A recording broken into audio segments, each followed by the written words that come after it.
welcome to Dressage Mastery TV. We're in an office, not a horse, and I have the gorgeous Georgia. Hi. Hey. Gorgeous Georgia's going to help me do this. Oh my God, GG, Gorgeous Georgia. Yeah, that's my nickname, remember? Is going to help me teach. I'm going to teach something really, really cool today. We're going to talk about how to keep the energy in the movements of the test. So you went out and competed now 2 weeks ago. Yes. Yes, and you did the novice. I did. And tell me about the movement in the novice. So we did really, really well, but the movement that we struggled with our forward impulsion was the leg yield from the corner to the centre line at X, then do a figure of 8 10-metre circles, and then leg yield from X back to the wall. Yeah. Why? I know. It was like that movement was made to kill your horse in energy. And if anyone's seen Georgia on her horse when she's done other videos, any excuse to die energy he uses, and as Georgia said, that whole sequence of movements is just created to, test your horse. So the biggest thing that we worked with you on that, and the biggest thing I'm always remembering is that you've got to understand that your horse is going to suck back in the test, and then when you do movements that the horse finds hard, it's going to suck back more.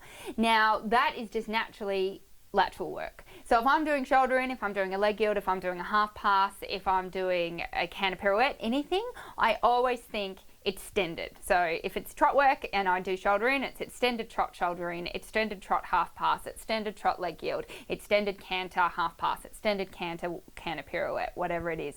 Just not that you actually do extended, but if you think in your head as you ride, bigger, extend, extend, extend, you won't be able to. Have you felt that? You just can't. You're like, go!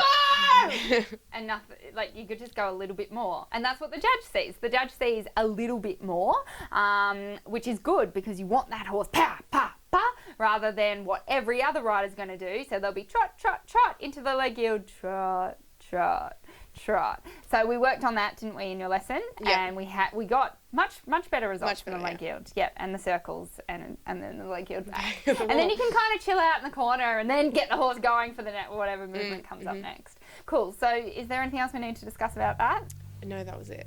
Cool. So if you guys remember, if you work this week in your training about doing any movements that come from the test, think extended trot if your horse has a natural tendency to suck back, whether it might be, they come down the centre line and you've practiced the centre line so many times, the minute they hit the centre line, they're trotting really slow and sucking back going, we're about to halt, we're about to halt. So extended trot down that centre line and halt after the X is going to get you the results that you want to get.